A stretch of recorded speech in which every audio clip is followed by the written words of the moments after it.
राकेश टिकैत का यहाँ पे पुतला फूकने आए थे और उसका पूर्ण जोर विरोध करने के लिए आज हम लोग यहाँ पर इकट्ठे हुए थे। दलित समाज के सभी लोग यहाँ पर आज केवल पिछली 13 तारीख को माननीय मुख्यमंत्री जी ने वाल्मीकि समाज की वाल्मीकि जयंती मनाने का समय तय किया था।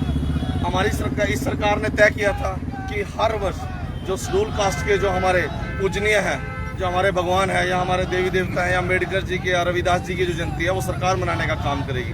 परंतु पहली बार दलित समाज ने माननीय मुख्यमंत्री जी को आमंत्रण दिया था कि गोहाना में हम वाल्मीकि प्रकट दिवस छोटे स्तर पे मनाने जा रहे हैं। उसमें वाल्मीकि और दलित समाज की बहुत सी रली मिली, बहुत सी डिमांड थी, बातें थी जो माननीय मुख्यमंत्री के सामने रखी जा सकती थी। मेरा केवल आज ये पूछना है उस किसान यूनियन से, उस राकेश टिकैत जी से कि जिस किसान और मजदूर का नारा लेकर आप चल रहे हो, क्या आपने एक बार भी पिछले 1 वर्ष से किसी मजदूर की बात करने का काम किया है?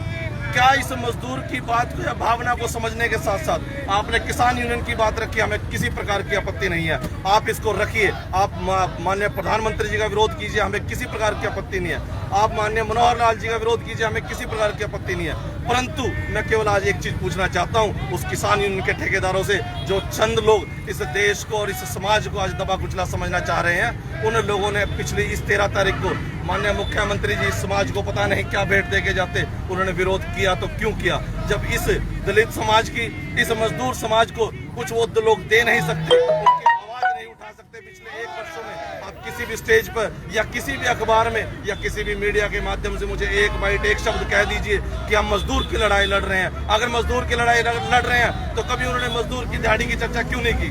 उन्हें मजदूर के हक की बात क्यों नहीं की? उन्होंने मजदूर के कभी भी उन जख्मों पे, जो उनकी फसलों को अपने बच्चों की तरह पालने का काम करते हैं, जिनके कंधे पे आज बैठकर वो इस देश में नेता बनने की जो मेहनत कर रहे हैं या जरूरत समझ रहे हैं, उन किसानों के, उन मजदूरों के कंधे को आज मजबूत करने का उन्होंने एक बार भी इस प्रधानमंत्री पे, इस मुख्यमंत्री पे या इस देश में किसी भी क्षेत्र में जाकर उन्होंने बात रखने का काम क्यों नहीं किया? मैं पूछना चाहता हूँ उस किसान यूनियन के लोगों से, जिन्होंने केवल इस दलित समाज को अपने नारे लगवाने में, अपने खेतों में काम करने में, अपना गंद उठवाने में जो इन्होंने इन लोगों का प्रयोग किया, आज उन लोगों की अगर हक की आवाज वो लोग नहीं उठाएंगे तो कौन उठाएगा?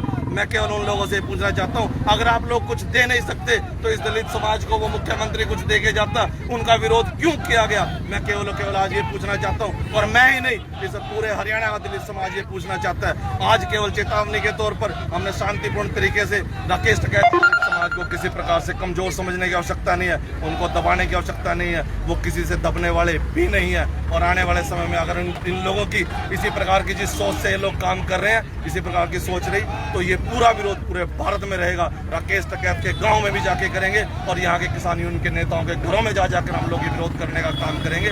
परंतु अगर उन लोगों ने इस दलित समाज के प्रति अपनी धारणा को बदला नहीं है, क्योंकि ये वही दलित समाज है जब करनाल में पूरे